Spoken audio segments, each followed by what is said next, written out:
A long time ago, I said, you told me the hardest thing about being a god was not being able to help your children. You also told me that you couldn't give up on your family, no matter how tempting they made it.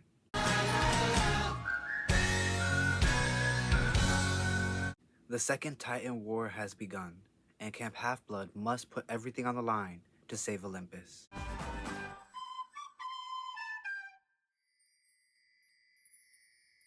Our story begins with Percy Jackson and Rachel Elizabeth Dare on a date on the south shore of New Jersey.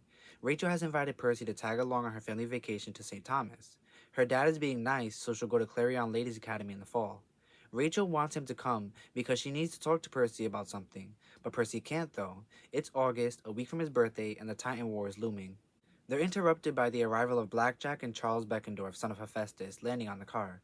Percy leaves Rachel and goes with them. They fly to the Princess Andromeda and land aboard.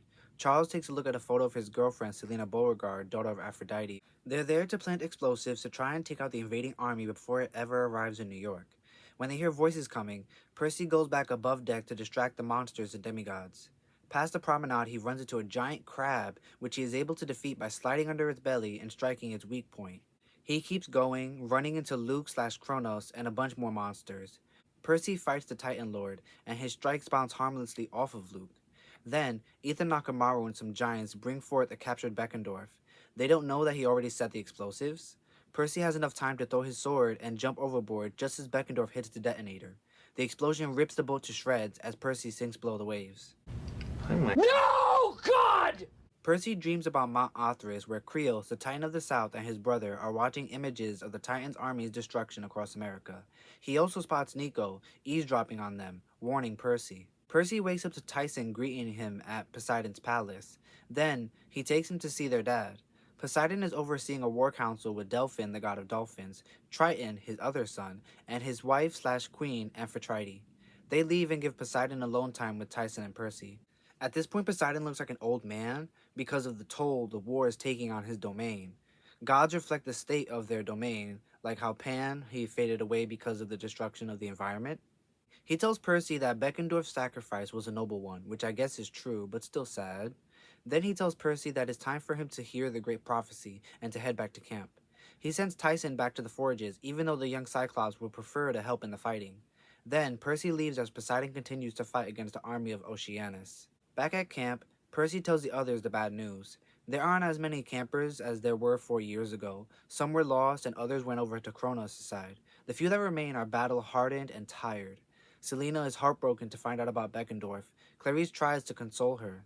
Chiron and Annabeth join Percy at the big house to talk further. Percy and Annabeth are sent up to the attic again, where they retrieve a satchel containing the great prophecy from around the neck of the mummified oracle. Then, they head downstairs to the War Council, where the other cabin counselors are waiting. Clarice and Michael Yu from Apollo cabin are arguing, Selena from Aphrodite, Pollux from Dionysus' cabin, Katie Gardner from Demeter, Jake Mason for Hephaestus, and the Stoll brothers for Hermes' cabin. The Ares cabin have been in an uproar since the Apollo cabin laid claim to a spoil of war on a raid in Pennsylvania. Clarice stomps out when no one supports her though. Percy then reads the great prophecy. A child of the eldest gods shall reach 16 against all odds, and see the world in endless sleep. A hero's soul cursed blade shall reap. A single choice to end his days, Olympus to preserve or raise. What's that supposed to mean? With that out of the way, they discuss the spy at camp and Percy tells them about the scythe charm that Luke/Kronos had shown him that he uses to communicate with said spy. Chiron tells Percy about the latest threat. Typhon has risen from his prison under Mount St. Helens and is making his way across America. He has already reached the Midwest, the gods fighting in vain to stop him, but Chiron says if they can't, he will reach New York in 5 days, the same day Percy is to turn 16. Coincidence? I think not! They adjourn for the evening. That night, Percy dreams about a Rachel Elizabeth Dare. She herself has been having strange dreams. I hope they're dreams, she said. She uncovered the easel. On it was a hastily sketched charcoal, but Rachel was a good artist. The picture was definitely Luke as a young boy. He was about 9 years old with a wide grin and no scar on his face. I had no idea how Rachel could have known what he looked like back then, but the portrait was so good, I had a feeling she was not guessing. From what I knew about Luke's life, which wasn't much, the picture showed him just before he'd found out he was a half-blood and had run away from home. Rachel stared at the portrait. Then she uncovered the next easel. This picture was even more disturbing. It showed the Empire State Building with lightning all around it. In the distance, a dark storm was brewing, with a huge hand coming out of the clouds. At the base of the building, a crowd had gathered, but it wasn't a normal crowd of tourists and pedestrians. I saw spears, javelins, and banners, the trappings of an army. Percy, Rachel muttered as if she knew I was listening. What is going on? When he wakes up, he wants to call Rachel, but there are no phones at camp. Instead, he does chores with Annabeth. She is doing cabin inspections while he goes through letters to Chiron. Annabeth tells Percy that the Ares and Apollo cabins are fighting over a flying chariot they got in a raid on one of Luke's bases in Philadelphia. We also learn Grover has been missing for 2 months. He was last seen in Manhattan talking to Dryad. Him and Annabeth get into an argument when Percy brings up his dreams about Rachel and she storms off. Later that day, they burn a metal shroud for Beckendorf. Then, Percy talks to Selena and Clarice. He tells Selena how Charles carried her picture into battle and told Clarice to please help, but she wasn't hearing it, feeling slighted. Afterwards, Percy goes to the sword fighting arena to let off some steam and visit Mrs. O'Leary. When the hellhound runs off into the woods, Percy chases her until he runs into the clearing of the Council of Cloven Elders. There, he finds Nico D'Angelo, Linnaeus the satyr, and Juniper, Grover's girlfriend. Juniper was trying to convince Linnaeus to help find Grover, and when he won't listen, Percy tries talking some sense into the old goat, reminding him that a war is going on, and scaring him away. Juniper leaves them, and Nico tells Percy that they need to act now if they hope to stand a chance against Kronos and his army. Nico had come up with a plan to help Percy, but it's dangerous. On to another matter, Nico says he found May Castellan. She lives in Westport, Connecticut, and they're going to visit her to understand Luke better. Nico shows Percy how to shadow travel using Mrs. O'Leary, and they teleport to May's home. They leave Mrs. O'Leary to rest and visit May. There they find a woman who has lost her sanity. She invites them inside and tries to feed them burnt cookies, PB&J, and Kool-Aid. Percy notices a picture of Luke like the one Rachel had painted in his dream. Coincidence? I think not! They ask what happened to her, and she just says it happened before Luke was born. She was offered an important job. She also mentions Luke came by before he became Kronos to ask for her blessing and going to a river. Before they can ask more, her eyes glow green and she begins saying that she doesn't want some unknown fate to befall her son. What do you mean? They decide it's time to leave and make an excuse to get out of there and then head back to Mrs. O'Leary. It's there that they meet a little girl, whom Nico greets as Lady, sitting around a campfire. Percy realizes he's seen her before, tending the hearth in the middle of Camp Half-Blood. She introduces herself as Hestia, goddess of the home and hearth. She feeds them a home-cooked meal that she conjures up. She also gives them some advice. The goddess smiled. "You are a good hero, Percy Jackson. Not too proud. I like that. But you have much to learn. When Dionysus was made a god, I gave up my throne for him. It was the only way to avoid a civil war among the gods. It unbalanced the council, I remembered. Suddenly there were 7 guys and 5 girls. Hestia shrugged. It was the best solution, not a perfect one. Now I tend the fire. I fade slowly into the background. No one will ever write epic poems about the deeds of Hestia. Most demigods don't even stop to talk to me. But that is no matter. I keep the peace. I yield when necessary. Can you do this?" "I don't know what you mean." She studied me. "Perhaps not yet, but soon. Will you continue your quest? Is that why you're here, to warn me against going?" Hestia shook her head. "I am here because when all else fails, when all the other mighty gods have gone off to war, I am all that's left. Home, hearth. I am the last Olympian. He said it! He said it! You must remember me when you face your final decision." With that, she sends them back to Percy's own hearth, his mom's apartment back in Manhattan. There he tells Paul and Sally about Typhon and their plan to stop Kronos. Sally is skeptical, knowing how dangerous it could be. Paul talks to her on Percy's behalf, and she gives her son her blessing. She asks Percy to send her a signal, something blue, from the Empire State Building when it's over and he's safe. They're tearing me apart! Nico, Percy, and Mrs. O'Leary then shadow travel to Central Park to use a secret entrance into the underworld. But to get it open, they need music. That's when Percy uses his empathy link to wake Grover from a sleeping spell, and the satyr falls out of a tree. Grover says he was following a strange guy in the park who turned out to be Morpheus, the god of dreams, and he put Grover to sleep. Grover then uses his panpipes to open the door of Orpheus, and Nico and Mrs. O'Leary and Percy head down together. The stairs open onto the river Styx, and Nico takes Percy within the gates of Erebus before they enact their plan. But then he double crosses Percy, saying that Hades wanted to meet Percy first before giving Nico more information about his family and life. The Furies escort them to the fields of Asphodel, where a balcony overlooks it. Hades, Persephone, the goddess of spring, and her mother, Demeter, the goddess of agriculture, appear. Hades makes a comment comparing Nico to his sister. Demeter constantly complains about Hades being a lousy husband for her daughter, and also wanting everybody to eat cereal. Even though it's summer, he has his wife and mother-in-law slash sister there instead of helping to fight in the war. You raggedy bitch.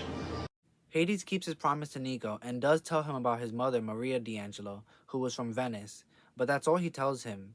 When Percy says Hades should be helping the Olympians, Hades responds, I plucked a ruby off the nearest plant and threw it at Hades. It sank harmlessly into his robe.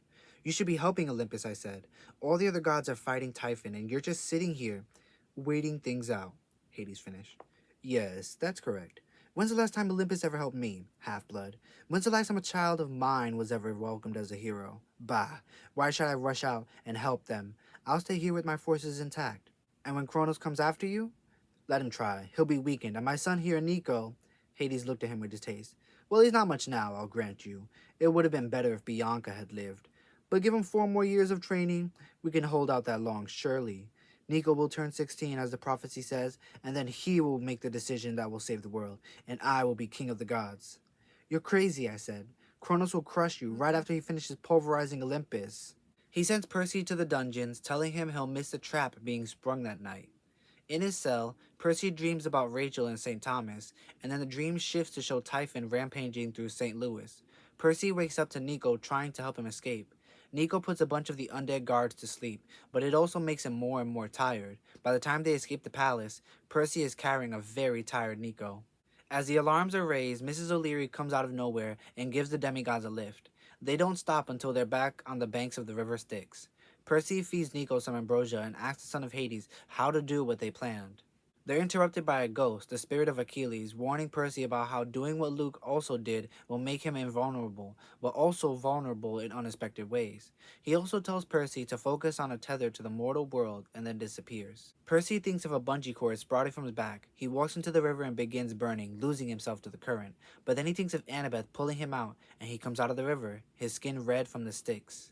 They're again interrupted by Hades and a small army of the dead, who Percy takes on all by himself. He isn't hit once, and is about to let Hades go in exchange for information about the trap, but Hades flees instead.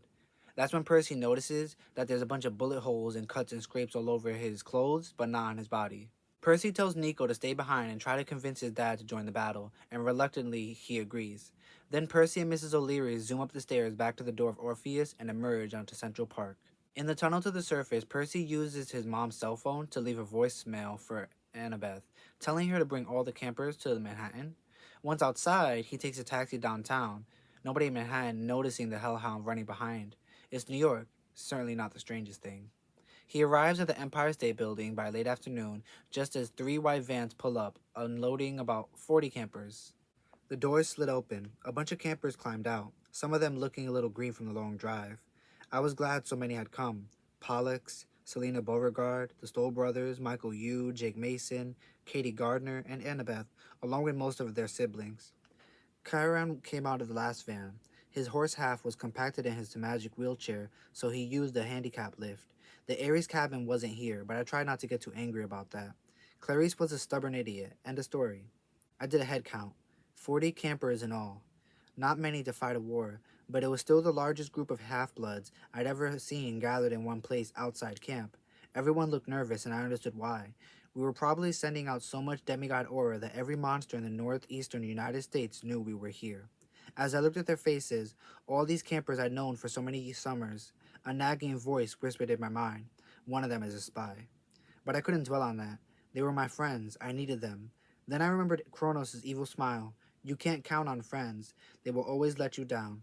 Annabeth came up to me. She was dressed in black camouflage with her celestial bronze knife strapped to her arm and her laptop bag slung over her shoulder. ready for stabbing or surfing the internet, whichever came first. She frowned. What is it? What's what? I asked. You're looking at me funny. I realized I was thinking about my strange vision of Annabeth pulling me out of the Styx River. It's, nothing. I turned to the rest of the group. Thanks for coming, everybody. Kieran, after you. Kieran tells Percy that he's going to see if he can convince his brethren to join in the battle, and that since he called the demigods there, that he is the leader. Percy tells the campers that a trap is going to be sprung that night, and they need to get an audience with Zeus and try to get the gods to defend Olympus. Kieran advises Percy to remember his strengths and beware his weaknesses, a lot like Achilles did. Coincidence? I think not! The demigods ride up to the 600th floor and exit onto Mount Olympus. As they wander the city, Percy notes how empty the city looks. Annabeth mentions that Hera has been bothering her since last summer, sending cows after her who leave her little piles of treasure everywhere. Percy also sees blue streaks in the sky that disappear as they get closer to Olympus. Michael Yu comments that they are being targeted. They hurry along to the palace. There, Percy sees the Ophiutorus along with Lady Hestia. She remarks that he now bears the curse of Achilles, outing him in front of everyone, then shows him a vision. She shows him the day Annabeth ran into Luke and Thalia when she was little. Luke gave Annabeth his bronze celestial knife and promises they'll be family forever. Then, the vision shifts to the three demigods arriving outside May Castellan's house, banged up and tired from running from monsters. Before Luke can go inside, a voice booms, "You should not be here."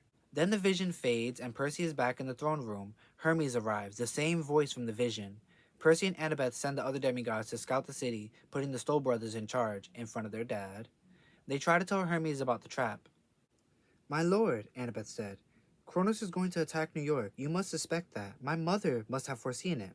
Your mother, Hermes grumbled. He scratched his back with his Odysseus, and George and Martha muttered, ow, ow, ow. Don't get me started on your mother, young lady. She's the reason I'm here at all. Zeus didn't want any of us to leave the front line, but your mother kept pestering him nonstop. It's a trap. It's a diversion. Blah, blah, blah. She wanted to come back herself, but Zeus was not going to let his number one strategist leave his side while we're battling Typhon. And so naturally, he sent me to talk to you. But it is a trap, Annabeth insisted. Is Zeus blind? Thunder rolled through the sky. I'd watch the comments, girl, Hermes warned. Zeus is not blind or deaf. He has not left Olympus completely undefended. But there are these blue lights. Yes, I saw them. Some mischief by that insufferable goddess of magic, Hecate, I'd wager, but you may have noticed they aren't doing any damage. Olympus has strong magical wards. Besides, Aeolus, the king of the winds, has sent his most powerful minions to guard the citadel. No one save the gods can approach Olympus from the air. They would be knocked out of the sky. I've raised my hand. What about the materializing, teleporting thing you guys do? That's a form of air travel too, Jackson. Very fast, but the wind gods are faster.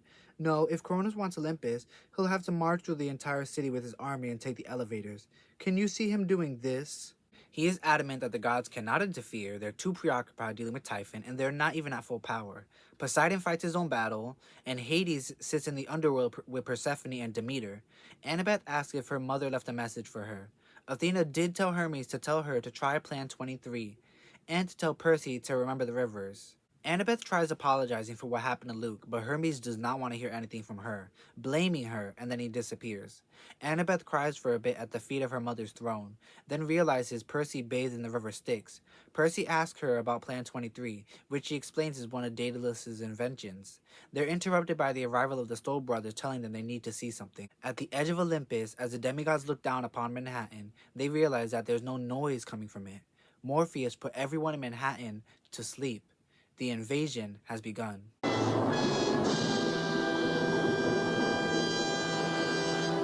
The campers get back down to street level. Percy sends Argus back to camp to guard it, and Argus gives Annabeth the shield, something she had Beckendorf make before the Princess Andromeda.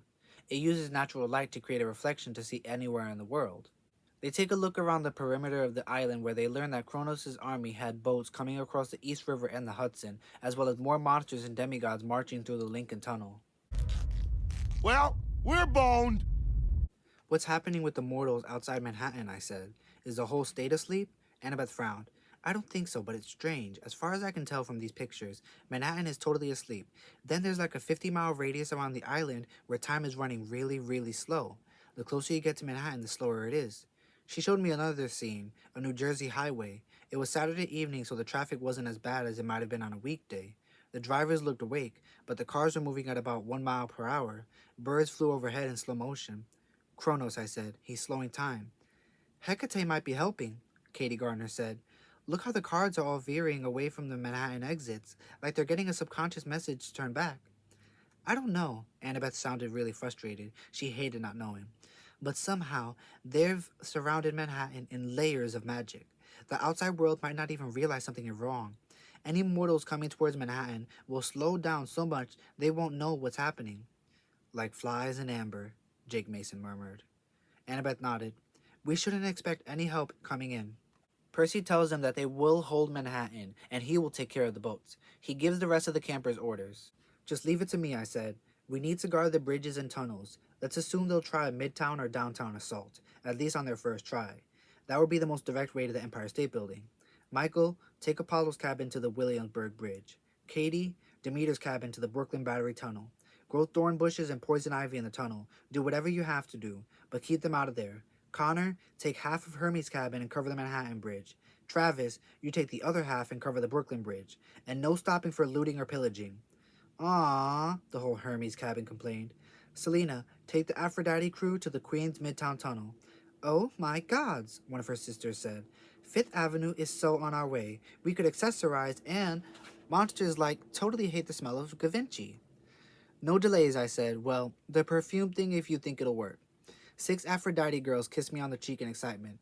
All right, enough. I closed my eyes, trying to think of what I'd forgotten. The Holland Tunnel. Jake, take the Hephaestus cabin there. Use Greek fire to set traps, whatever you've got. He grinned. Gladly. We've got a score to settle. For Beckendorf. The whole cabin roared in approval. The 59th Street Bridge, I said. Clarice? I faltered. Clarice wasn't here. The whole Ares cabin cursed them, was sitting back at camp.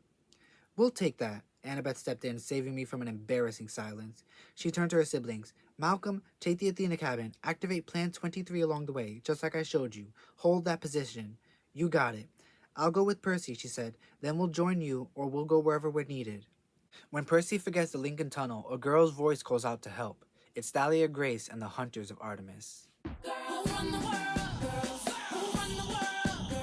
Percy and Annabeth borrow a Vespa and ride down Manhattan.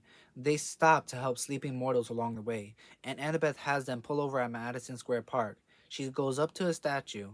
The dude was sitting in a chair with his legs crossed. He wore an old-fashioned suit, Abraham Lincoln style, with a bow tie and long coattails and stuff. A bunch of bronze books were piled under his chair.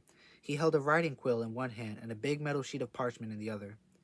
Why do we care about... I squinted at the name on the pedestal. William H. Stewart. Seward, Annabeth corrected. He was a New York governor, minor demigod, son of Hebe, I think. But that's not important. It's the statue I care about. She climbed on a park bench and examined the base of the statue. Don't tell me he's an automaton, I said. Annabeth smiled. Turns out most of the statues in the city are automatons. Daedalus planted them here just in case he needed an army. To attack Olympus or defend it. Annabeth shrugged. Either one. That was Plan 23. He could activate one statue, and it would start activating its brethren all over the city until there was an army. It's dangerous, though. You know how unpredictable automatons are. She tells him it'll wake up other automatons along the way, and then they continue to a battery park. There, Percy dives into the water at the point where the East River meets the Hudson River and calls out to the local river gods. He bargains with East and Hudson using the sand dollar his dad gave him for his birthday last year. They agree to drown the armies, and he gives them each half of the sand dollar. It has the effect of clearing up the pollution in the water temporarily. Back on shore, Annabeth tells him the Apollo cabin needs help at the Williamsburg Bridge. There's an army being led by the Minotaur. How many times do we have to teach you this lesson, old man? Percy whistles for Blackjack, and him and another Pegasus arrive. The two demigods then head east to meet the Apollo cabin, who appear to be retreating from the enemy. The Minotaur throws a limo at the airborne half-bloods and barely misses them as they land. Percy plans to distract the enemy himself, while Annabeth and the others hold the defensive line. It's giving Herondale energy. If you know, you know. Before he dives into the fray, he does ask Annabeth for a kiss for luck, to which she says, we'll see when you get back. But like, aren't you sorta dating Rachel? Messy.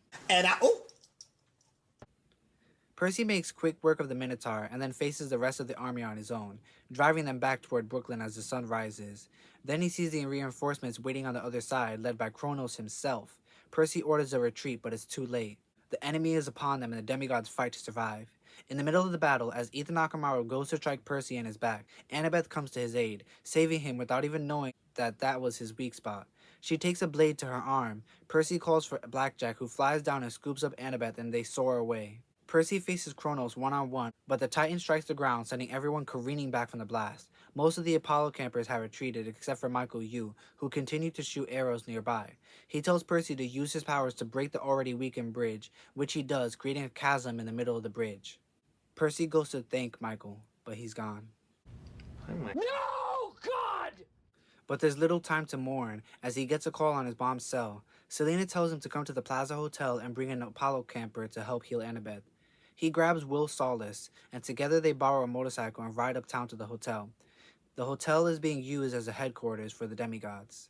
There, Will is able to treat Annabeth and asks Travis Stoll to get more supplies. Selena is feeling dejected and useless. Selena pressed a cool cloth to Annabeth's forehead. "This is all my fault." "No," Annabeth said weakly. "Selena, how is it your fault?" "I've never been any good at camp," she murmured. "Not like you or Percy. If I was a better fighter." Her mouth trembled. Ever since Beckendorf died, she'd been getting worse, and every time I looked at her, it made me angry about his death all over again. Her expression reminded me of glass, like she might break any minute. I swore to myself that if I ever found the spy who cost her boyfriend his life, I would give him to Mrs. O'Leary as a chew toy. "You're a great camper," I told Selena. "You're the best Pegasus rider we have, and you get along with people. Believe me, anyone who can make friends with Clarice has talent." She stared at me like I'd just given her an idea. "That's it. We need the Ares cabin. I can talk to Clarice. I know I can convince her to help us." "Whoa, Selena, even if you could get off the island, Clarice is pretty stubborn. Once she gets angry..." "Please," Selena said. "I can take a Pegasus. I know I can make it back to camp. Let me try." Percy decides to let her try and she runs out. Once alone, he asks Annabeth how she knew about his Achilles spot, and she says she just felt he was in danger. Then she tells him why Hermes was mad at her, how Luke visited her last summer before the Labyrinth quest, wanting to run away together, which I know is supposed to be sweet, but he is a college student talking to a 15-year-old girl, which I know they're supposed to be like siblings, adopted and all, but... She blames herself and then falls asleep.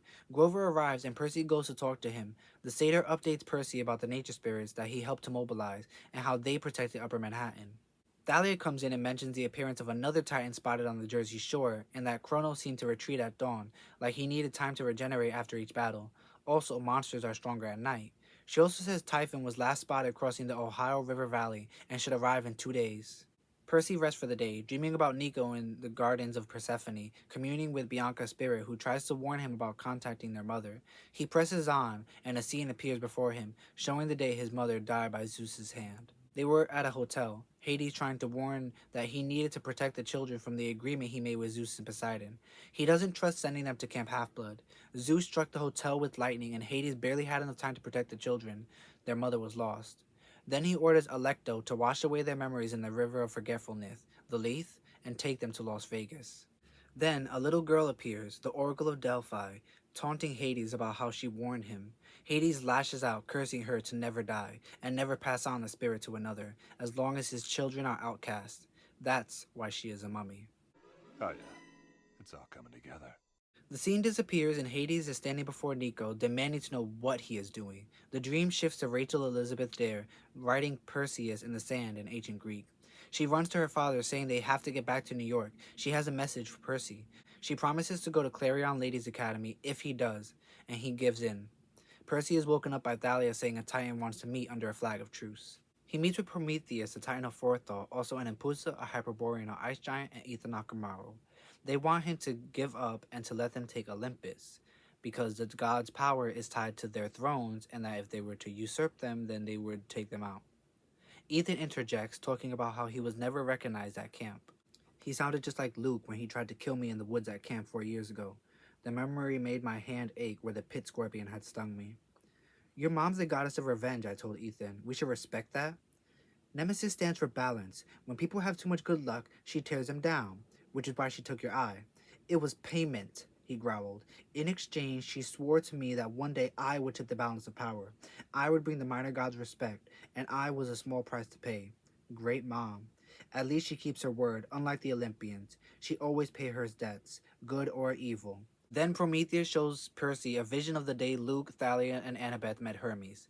Luke and Hermes were arguing about how lousy of a father he was for not being there, and Hermes tries reassuring Luke. He keeps mentioning his destiny, but won't elaborate. Luke gets fed up and leaves with the others. Prometheus then offers Pandora's Pythos to Percy. It's a Greek jar that contains hope. If Percy opens it, they'll know he surrenders. They leave, and Percy heads back to the plaza, filling in Thalia along the way. He rests before the events of that night. He has a dream about Tyson finally joining the undersea battle with the other Cyclopes. Then he sees Ethan talking with Kronos about the stab he tried taking out of Percy, but Ethan isn't sure what to make of it. Kronos is also adjusting to his new form, still fighting off Luke for control. Kronos then orders for the surprise to be readied and for Hyperion to ready his forces to attack. The dream shifts again, this time to the 90s at Camp Half-Blood. A young May Castellan attempts to host the spirit of the Oracle without knowing about the curse and pays the ultimate price. Percy wakes up to Annabeth in armor above him. She tells him an army is marching south from Upper Manhattan, and he fills her in on his dreams before they head out. They meet Thalia at the reservoir in Central Park. They're joined by Grover, Linnaeus, and the Athena cabin. They're able to hold their own for a while until the Titan of Light, Hyperion, shows up. Him and Percy fight one-on-one. It isn't until Percy summons a miniature hurricane that they're able to subdue him and use the satyr's magic to encase him in a tree, defeating him. That's when Kronos unleashes his surprise, a giant flying pig, the Klasmonian sow. Percy uses a grappling hook and hangs onto the rope as the pig flies about the city. He's able to tie it to a Hermes statue, and Blackjack comes out of nowhere and helps Percy off. The pig, now flying with the Hermes statue hanging from it, when Percy gets the idea to activate the statue with Plan 23. Then he leads the pig to New York Public Library, where he activates the lion statues, and together with Hermes, they help destroy the pig, then run off to help in the battle. Percy and Blackjack fly up to Midtown and help the demigods there to hold off the enemy a few blocks around the Empire State Building. They're hopelessly outmatched when Kronos is spotted riding his chariot down the streets toward them. But then, the party ponies appear, helping to push the enemy back and force them to retreat for another day. Chiron had gathered his brethren from all across the country. They set up a 2-block perimeter around the Empire State Building, with a command tent at its center. Chiron updates them on the gods' battle with Typhon. Dionysus and Hephaestus were taken out of commission, and Typhon will arrive by tomorrow. Percy talks to Annabeth, telling her about his vision of Luke, Thalia, and her, and he tells her how Luke is still resisting Kronos. Then he leaves his body and appears in a country bar with Mr. D. The god of wine tells him that the gods need the heroes to save Mount Olympus, or the fabric of civilization will unravel. He also tells him how Kronos will achieve full power by tomorrow, burning away his mortal form and leaving behind his true form. If a god's true form can incinerate, a titan's true form is 10 times more powerful than that. He warns Percy about some nasty surprises awaiting him. Thank you, Catherine Obvious. And sends him back to his body like nothing ever happened. He also tells him to promise to keep his son safe if he can. That's when he notices Paul's Prius, where his mom and Paul are asleep. Percy is so distraught at the sight that Pandora's jar appears in the back seat, tempting him. He is then distracted by the appearance of a helicopter. It's Rachel Elizabeth there, but suddenly the pilot falls asleep due to Morpheus' spell, and it begins flying haphazardly. Guido the Pegasus comes to aid Percy and Annabeth in rescuing Rachel. Annabeth takes the lead, flying towards the helicopter door, but then the Pegasus slams its wing into the side, and it begins falling with Percy on board, leaving a dangling Annabeth from the door. Rachel helps Annabeth inside. Percy crash lands with Guido, who Chiron attends to. Annabeth is then able to safely land the helicopter in the middle of Fifth Avenue, and then Annabeth storms off. Rachel and Percy talk about her seeing things. Percy notices her shorts have drawings and symbols in ancient Greek, things she shouldn't have known about. But then Rachel blurts out that something is about to happen, a trick that ends in death. Yet, that wasn't what she flew all the way there to tell him. She tells him that he is not the hero. That's rough, buddy. Percy takes Rachel to Chiron, and his teacher advises that he get some sleep. He does, and dreams about Nico pleading with Hades to help the Olympians. "Father," Nico said, "if Olympus falls, your own palace's safety doesn't matter. You'll fade too." "I am not an Olympian," he growled. "My family has made that quite clear." "You are," Nico said, "whether you like it or not." "You saw what they did to your mother," Hades said. "Zeus killed her, and you would have me help them? They deserve what they get." Persephone sighed. She walked her fingers across the table, absently turning the silverware into roses. "Could we please not talk about that woman? You know what would help this boy?" Demeter mused. "Farming." Persephone rolled her eyes. "Mother, 6 months behind a plow? Excellent character building." Nico stepped in front of his father, forcing Hades to face him. My mother understood about family. That's why she didn't want to leave us. You can't just abandon your family because they did something horrible. You've done horrible things to them too. Then the dream shifts to Kronos and his army at the United Nations building. The Titan orders Ethan Nakamaru to release the Draken while their enemy isn't ready. Percy wakes up and meets the others. At this point in the battle, you've got 16 campers, 15 hunters, and half a dozen satyrs in fighting condition, as well as the party ponies. Rachel tells Chiron that it's a Lydian Draken, and it's fated to be killed by a child of Ares. Since they're short on children of Ares, Percy decides he'll take the Draken while the rest fight off Kronos' army. He rides Mrs. O'Leary into battle, but the two are hopelessly outmatched. Annabeth goes invisible, stabbing at chinks in its armor, but it's no use. Then, Clarice comes charging out of the sky on a flying chariot leading the Ares cabin. She wears a boar's head, and Percy tries to help, telling her that a child of Ares is destined to defeat it. That's when Percy notices her blue eyes and screams for her to stop, but it's too late. The Draken sprays poison in her face and she goes down. Percy tries fending off the Draken as a girl arrives on scene. At the edge of my vision, I saw a flying chariot land on Fifth Avenue. Then someone ran toward us. A girl's voice, shaken with grief, cried, "No! Curse you! Why?" I dared to glance over, but what I saw made no sense. Clarice was lying on the ground where she'd fallen, her armor smoked with poison. Annabeth and the Ares campers were trying to unfasten her helmet, and kneeling next to them, her face blotchy with tears, was a girl in camp clothes. It was Clarice. My head spun. Why hadn't I noticed it before? The girl in Clarice's armor was much thinner, not as tall, but why would someone pretend to be Clarice? Clarice gets so mad she uses her electric spear to finish off the Draken single-handedly. Everyone is quiet with awe. Finally, Annabeth managed to remove the girl's helmet. We all gathered around. The Ares campers, Chris, Clarice, Annabeth, and me. The battle still raged along Fifth Avenue, but for that moment, nothing existed except our small circle and the fallen girl. Her features, once beautiful, were badly burned from poison.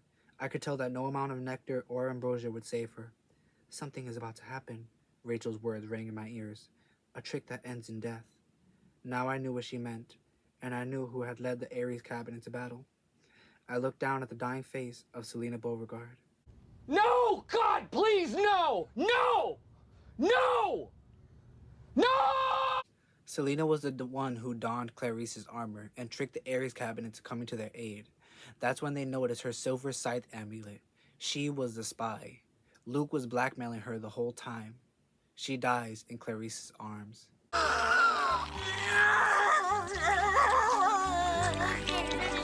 The daughter of Ares charges the enemy army on her own, helping to push them back to 35th Street. She glows with the blessing of Ares, which makes her temporarily invincible.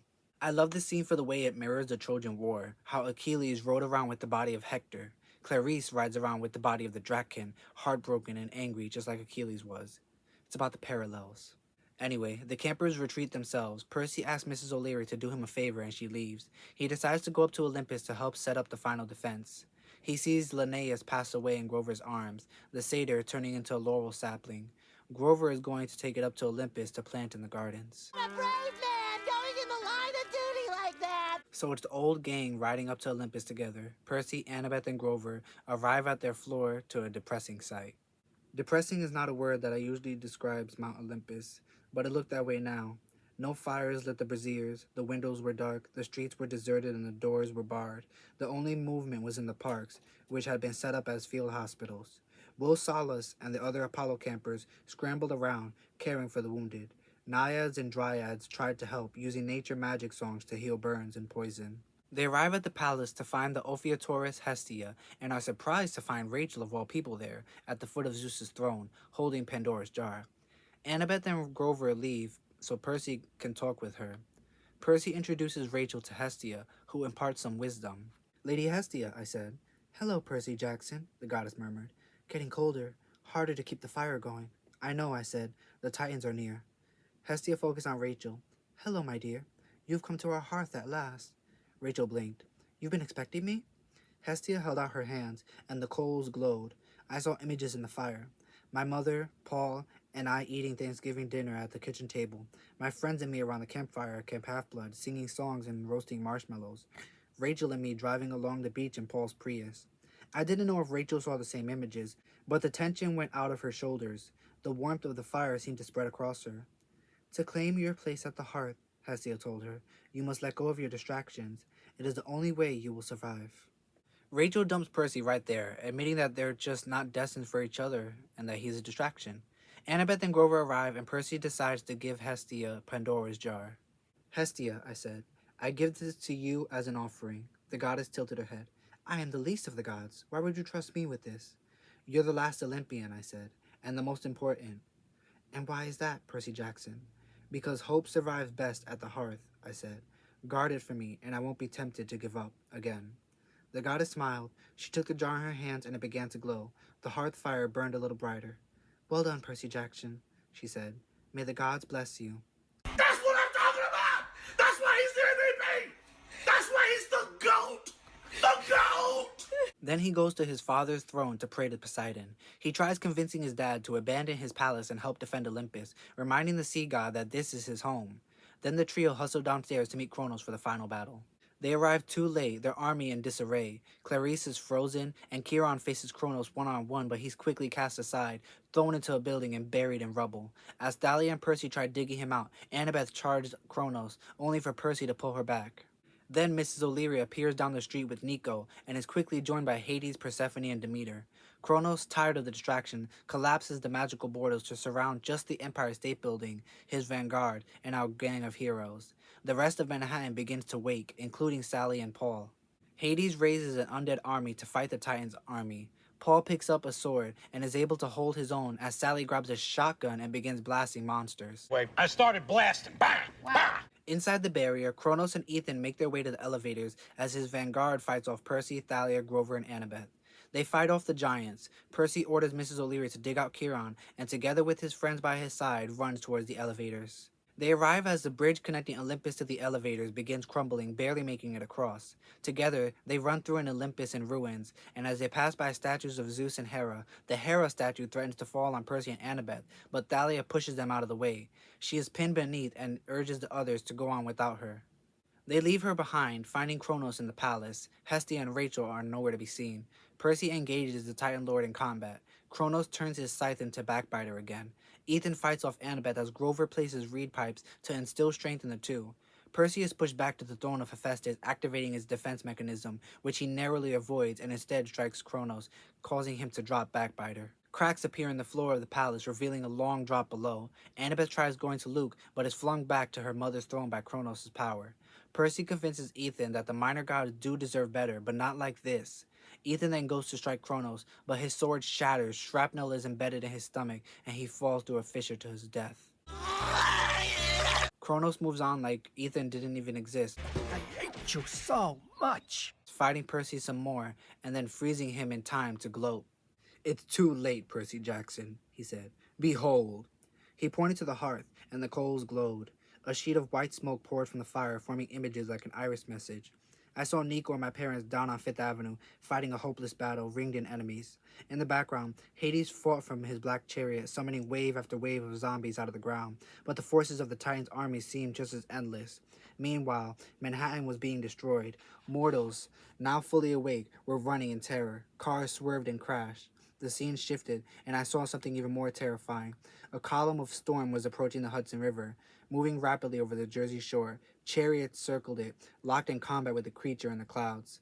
The gods attacked, lightning flashed, arrows of gold and silver streaked into clouds like rocket tracers and exploded. Slowly, the cloud ripped apart, and I saw Typhon clearly for the first time. But as he shows Typhon crossing the Hudson River, Poseidon comes out of the river, leading an army of monsters, mermen, even Briareus and Cyclops led by Tyson. Together, with the rest of the Olympians, they defeat Typhon, with Poseidon opening a tunnel to Tartarus for the monsters as it disappears beneath the waves. Percy tells Kronos he's lost. The gods will be there soon. Again, he fights the Titan with his riptide, until he knocks it from Percy's grasp with the first move Luke ever taught him. But Annabeth gets his attention and catches his blade with her dagger. She then is able to talk to Luke and get through to him. I was in pure shock.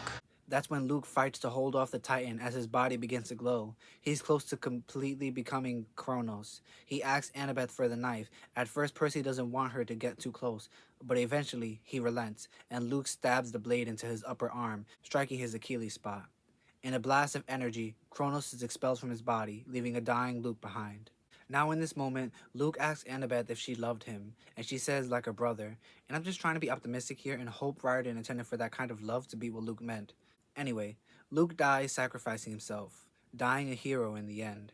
As the gods arrive in the throne room, Percy says they'll need a burial shroud for the son of Hermes. The three Fates arrive to carry away Luke's body. Percy asks Zeus to light up the top of the Empire State Building blue, and he does, a sign for his mother. The gods set about repairing the throne room, which went surprisingly fast with the 12 super powerful beings at work. Grover and I cared for the wounded, and once the Sky Bridge reformed, we greeted our friends who had survived. The Cyclops had saved Thalia from the fallen statue. She was on crutches, but otherwise she was okay. Connor and Travis Stoll had made it through with only minor injuries. They promised me they hadn't even looted the city much. They told me my parents were fine, though they weren't allowed into Mount Olympus. Mrs. O'Leary had dug Chiron out of the rubble and rushed him off to camp. The Stolls looked kind of worried about the old centaur, but at least he was fine. Katie Gardner reported that she had seen Rachel Elizabeth there run out of the Empire State Building at the end of the battle. Rachel had looked unharmed, but nobody knew where she had gone, which also troubled me. Nico D'Angelo came into Olympus to a hero's welcome, his father right behind him, despite the fact that Hades was only supposed to visit Olympus on winter solstice. The god of the dead looked stunned when his relatives clapped him on the back. I doubt he'd ever gotten such an enthusiastic welcome before. Clarice made it. Hephaestus and Hera and Dionysus congratulate Percy. Dionysus had his punishment as camp director cut in half, so he only has to serve 50 years. Percy tells Grover he'll support him in helping to gather nature spirits to protect the wild, especially since so many were lost in the fight. Poseidon congratulates his sons Tyson and Percy, and with that, the Olympian Council convenes. Our heroes are then given fabulous gifts and prizes. Artemis promises Thalia that her fallen sisters will achieve Elysium. Zeus grants Tyson the position of leader of the Cyclops in any future war. Dionysus makes Grover a member of the Council of Cloven Elders.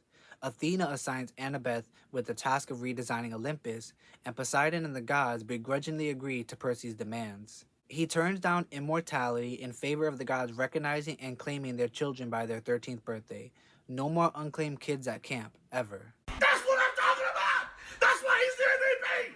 That's why he's the GOAT! The GOAT!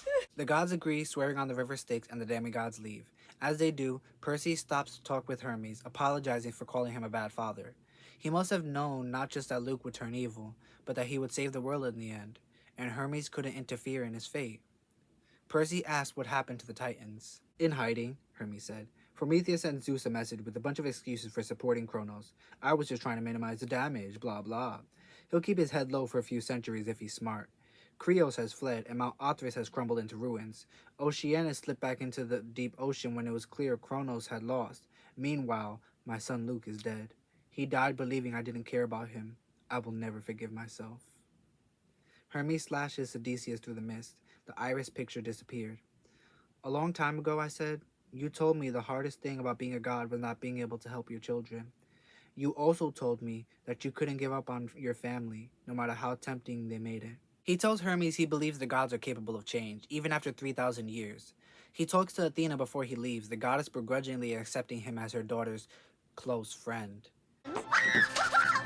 In the lobby, they find Paul and Sally, who are happy to see Percy, but then Nico rushes in, saying Rachel ran off to Half-Blood Hill with Blackjack. Nico, Annabeth, and Percy ride to camp on Hippocampi that Percy summons, arriving to find Rachel in the doorway of the big house. Chiron is on a stretcher. He says she had a vision about the curse of Hades being lifted, and he gave her a chance. The oracle appears in the doorway, and Rachel embraces her as the mummy crumbles to dust, and the spirit of Delphi successfully transfers to her. Apollo appears to oversee it all. Then she gives the next prophecy. 7 half-bloods shall answer the call. To storm or fire the world must fall. An oath to keep with the final breath, and foes bear arms to the doors of death. And then she collapses, not remembering what she just said. Apollo tells them not to worry about it, as the prophecy may not happen in their lifetime anyway. You sure about that? You sure about that? Rachel then tells Percy he knows what he must do now, and the rest of the day goes by in a blur as burial shrouds are burned and the campers trickle in from the city. Later that day, Annabeth gives Percy a birthday cupcake that she made with Tyson. The two demigods share it, and then Percy tells her how when he took a dip in the Styx, and when he turned down Olympus, he was thinking of her. Then she kisses Percy, and the whole camp comes out of hiding and carries the lovebirds to the canoe lake. There, Percy uses his powers to envelop them in an underwater bubble and have more privacy to kiss again. You don't love me! Camp went late that summer. It lasted 2 more weeks, right up to the start of a new school year, and I have to admit, they were the best 2 weeks of my life. Of course, Annabeth would kill me if I said anything different, but there was a lot of other great stuff going on too. Grover had taken over the Satyr Seekers and was sending them out across the world to find unclaimed half-bloods. So far, the gods had kept their promise. New demigods were popping up all over the place, not just in America, but in a lot of other countries as well. Annabeth and Kieran have been working tirelessly to build cabins for the new arriving campers, one for Iris, Hecate, Nemesis, Hades, and a bunch more. Percy talks with his dad, who thanks him for all he did, even for convincing Poseidon to help out in the end at the cost of his palace. That evening was the last night of camp, the bead ceremony. The Hephaestus cabin had designed the bead this year. It showed the Empire State Building, and etched in tiny Greek letters spiraling around the image were the names of all the heroes who had died defending Olympus. There were too many names, but I was proud to wear the bead. I put it on my camp necklace. 4 beads now. I felt like an old-timer. I thought about the first campfire I'd ever attended, back when I was 12, and how I felt so at home. That, at least, hadn't changed. The next day is the end of camp as campers either ready to leave or stay behind for the year. Rachel heads out, bound for Clarion Ladies Academy. Annabeth found a boarding school in New York that she could attend while helping to rebuild Olympus. And Percy is attending his 2nd year in a row at Good High School, a first for him. Together with Annabeth, they run down the hill and don't look back.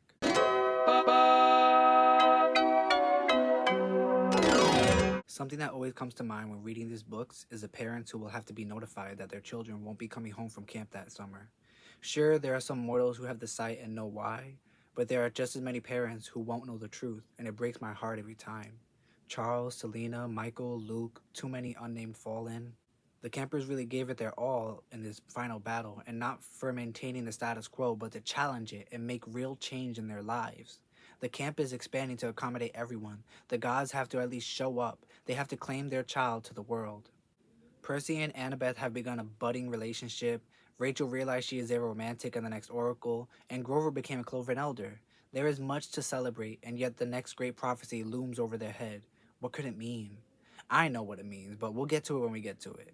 As for what to expect next, I've got a few things in mind, but do plan to come back and talk about the heroes of Olympus at some time in the future. That's all I have to share for now. Catch you all in the next one. Leave a like, comment your thoughts and feelings below, and hit the subscribe if you haven't. Bye! Bye!